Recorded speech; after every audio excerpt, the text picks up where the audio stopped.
I'm really fascinated by this one. Sam Whitelock, All Black legend, most capped All Black of all time. When you mention our greatest ever All Blacks across the ages and in the different positions, then Whitelock's name is there in bright lights. An extraordinary career. Now, he's penned a pretty frank book as well about it all. He's refreshingly honest as he talks rugby, family, and how it's all impacted his life. And boy, doesn't his departure show how light we are at Locks? Just look at South Africa this week. Could we have squeezed another year out of Sam? I don't know. Was he keen for another go? Probably the body and the family were screaming at him and saying no. Anyway, he joins us now. Sam, pleasure to have you on the program. G'day, nice to meet you, mate. Yeah, good morning. Thanks for having me on. Oh, I might start with Johnny Day. Just set up there, which was the whole Leon and Razor thing. Is it taking you by surprise?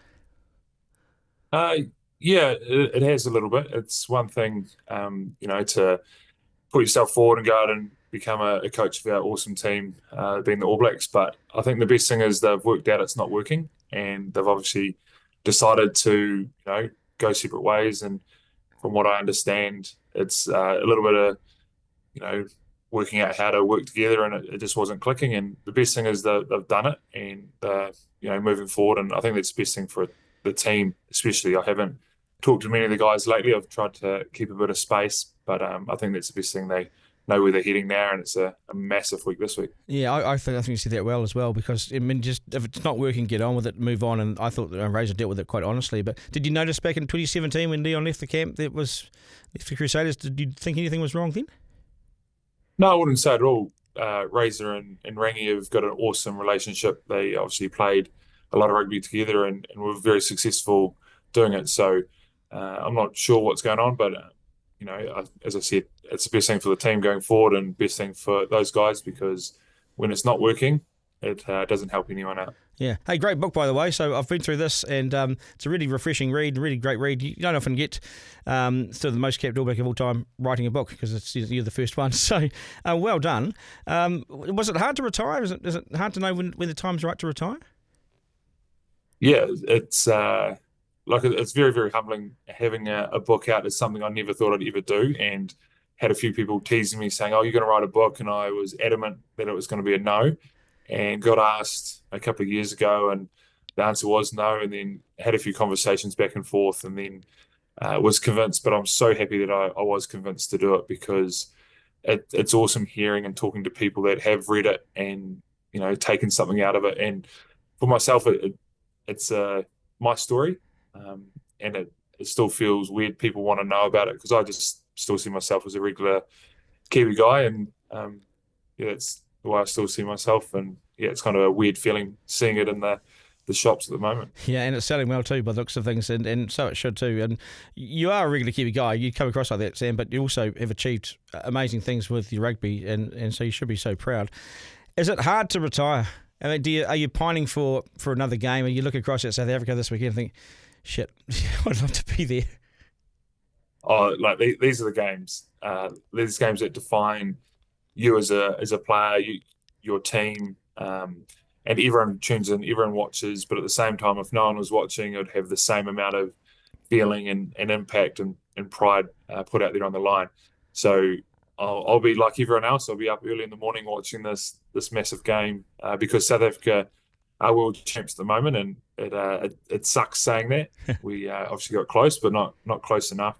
So I'm sure there's a few guys in the squad that were involved at the last World Cup that would love to get out there and play. So I'm hoping, and fingers crossed now as the number one supporter versus a player, that they are successful this week. Is it how critical are you as a supporter? I mean, how hard is it to go from being so part of that engine room to being on the sideline? Yeah, it's been very challenging, especially just being away.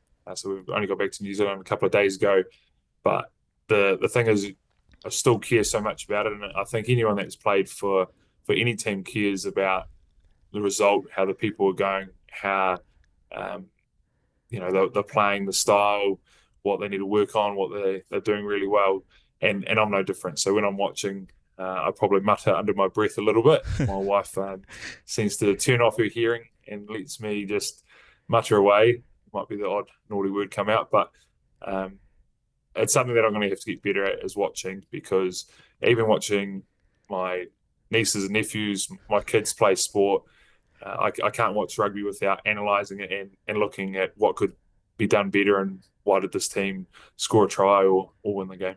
Yeah, it's a very New Zealand thing, isn't it? It's very hard to be on the sideline. I've I've found it really difficult this year. You see the different things that you think, oh, they should change this or change that, and who am I? But you are you, and I think you may have to learn if you're not going to get involved in coaching. You may have to learn to get over that, Sam, and have to watch it, and just watch it, and just it must be bloody almost impossible when you played at your level. Yeah, like I've talked to a lot of guys around it, guys that I've played with early in my career, and they gave me great advice when I was playing, and I talk about that a little bit in the book. But then also they still give me great advice now, and it's something I've always liked doing is talking to people that have done or are doing the things that you want to do, and work out if there's a little shortcut or something that can help out. And it's been great talking to some good friends over the last couple of days and working out how they're dealing with not being a current player. Yeah, I've seen this over the years too, and All Blacks past and present talk about this. Being dropped or giving up the game and no longer being that All Black in the starting 15 and no longer being part of it all. That is really challenging mentally. For people's mental health. What's my use in society now? What am I worth in terms of social worth in society? Well, you're a dad, and so you're really crucial. And how is your mental health about when you sort of step away from the game? Do you just get up in the morning with purpose still? Yeah, so I've had a pretty amazing experience the last 8 weeks. I think my last game was 8 weeks ago, and we've done something as a family we've never had the opportunity to do. So we've travelled, because we're in France, we've travelled around Europe and actually had a massive family holiday. And it's been challenging because the kids are getting sick of each other now. My wife's probably getting sick of me being around every day.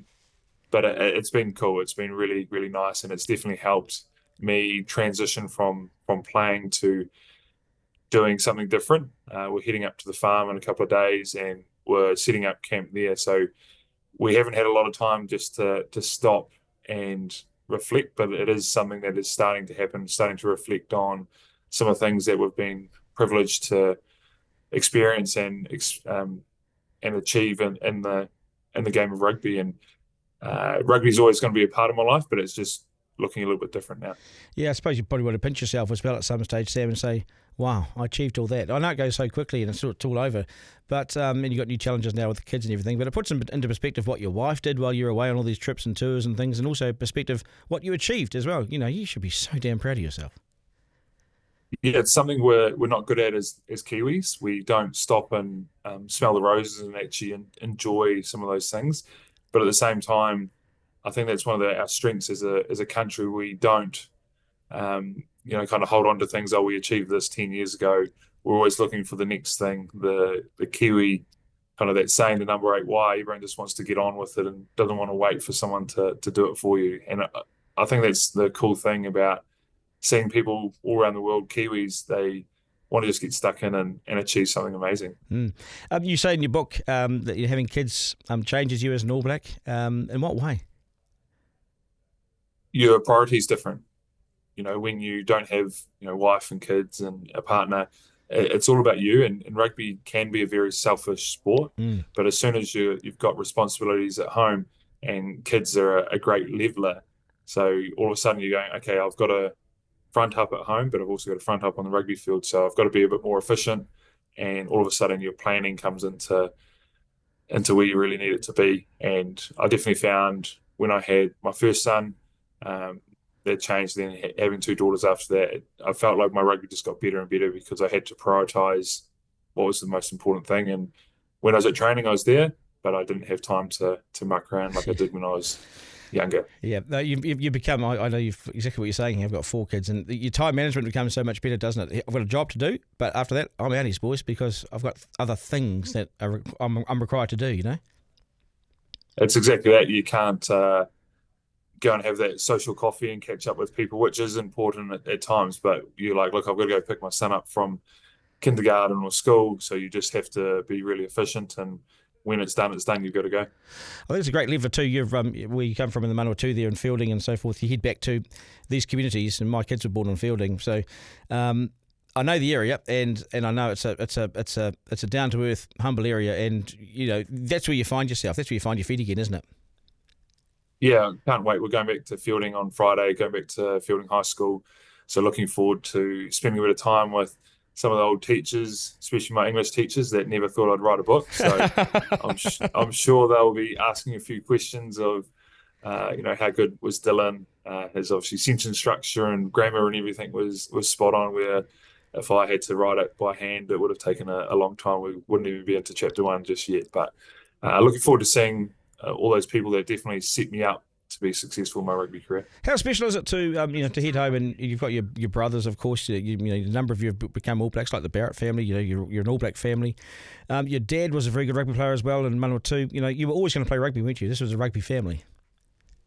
Yeah, there's it's kind of All Black history sprinkled all through the family on both my parents' side, but also my wife's side. So I'm not looking forward to the amount of pressure that my kids are put under, but we'll be the same as mum and dad. They'll encourage us if we show some interest in it, but at the same time, they weren't pushy parents. They allowed us to do it, but if we asked for help, they were more than willing to show us in the right direction. And I talk about it right at the end of the book, and it was probably one of the hardest parts to write is actually saying thank you to people, because there's no way I would have achieved any of this stuff without my brothers, my wife, all their wives, but also my parents and grandparents as well. So that's one part I really, really enjoyed writing, but it was definitely hard because it's hard to find words to say thank you. And no pressure, but there probably is pressure on your son, poor bugger, to follow in the footsteps. Do you feel that? Yeah, he's absolutely rugby mad, like every other 7-year-old kid in New Zealand. So he has his favourite players, and at the moment he loves all the fast guys that score tries and kick the goals. So hopefully he can stay out there himself for a little bit longer. But I'm sure with his height, he seems to be pretty tall. He'll end up in the forwards. So hopefully he enjoys the game as much as I have. Yeah. How tough was that era, under Ian Foster, when we expect the All Blacks to win everything, right? That's the New Zealand way. We take losses. I think we take losses a bit better now than we used to, say 20 odd years ago. But we still find it hard. It was a tough era, wasn't it, under Ian Foster? Yeah, that was. I talk around a tough part of the book. That was probably the part I was really concerned about. I didn't want to not talk about it because it was there, and everyone had an opinion, whether it was opinion A or opinion B. But at the same time, we had to look at ourselves as players and going, look, are we playing well enough? But in saying that, it's all history now, and the All Blacks have had some amazing history. I go back to 2012, 2013. I think we lost one game and drew one game over 2 years. So we were good at winning. Last couple of years, we potentially, lacked that little bit of understanding of how to pull those games out of the fire when they're in the balance. And as a player, it's always nice to win, but sometimes you learn a little bit more about yourself, about the team when you're not winning. But I hope the players that were involved that are still there now are sharing their experiences, sharing the stories, so it doesn't happen again. Well, you did make the World Cup final. You're pretty close. You did pretty well in the end. You mentioned in the book that you would have liked to have been captain. You won't lie. Would have liked to have been captain. You'd been captain for a number of games. You'd been unbeaten as captain. I know certainly in a straw poll, in a rolling poll of my mates, they all had you as captain as well. So. Was that tough to take? I know you got on with it and played the game. But, you didn't let it affect you, but was it tough to take? Oh, it's one of those things. I'd love to be the goal kicker too, but there's no way I'm going to be the goal kicker. But you just got to get on with it, and life throws curveballs at you, certain setbacks, and I talk about it in the book around. I just had to get over the disappointment of not being named as captain, but I knew I had to help out in any which way I could, because it's never just about one person. It's the same as the coaching setup. It's never just the head coach. It's never just the forwards coach. It's always the group and how they're working together. So I'd like to think that Sam, as a captain, played better because I was out there and I was actually taking pressure off him, taking extra work off him, so he could play the way he wanted to play and then lead the way he wanted to lead. Yeah. Final question, Sam. I do appreciate your time this morning. I know you're busy and everything, but your best coach ever. Who you reckon your best coach over the years has been? Well, I've had a few of those questions lately. I've been privileged. I've had some amazing coaches. I've had amazing All Black coaches. The guys that were there. So you had Ted, Shag, and obviously Fozzie. I've had some amazing Super Rugby coaches. Been coached by Robbie Deans in Japan. But the one coach I think was awesome for me, and he could coach anything. So whether it was ballet, rugby, anything, was Mike Cron. And he never, got the big stick out and rattled the cage too much, but his ability to coach a skill and start it at a basic level and then take it all the way through to the highest level would be Chrono. So Mike Cron was exceptional, but it's so hard to pick. Had some awesome coaches, and hopefully one day I can pass on a lot of that knowledge to the next generation. You want to coach as well, do you? I want to give back to the game. So whether that's coaching my son's under 8s team next year, or whether that's my daughter's hockey team or basketball team, I want to give back, because you've got to. There's no point dying with the knowledge that you've been given, and hopefully I can spread it to a whole lot of people, and they can go out there and be successful in their own way. I reckon you're qualified. I reckon you've got a pretty good background for it. Sam, I appreciate your time, mate, and all the very best, and good luck with the family and life from here on in. Cheers, thanks very much. Okay. And I must admit, I'll be pretty jealous of you hanging out with Christian Cullen, who's an absolute hero. So yeah. I'll have to tune in when I can stay awake and not sleep on the couch with jet lag. Make sure you do, Sam. He's a great guy. Everything I hoped that Christian Cullen would be, he was that and more. So yeah, top bugger. Perfect. Cheers, mate. Thank you. Thanks, Sam. Duncan Garner.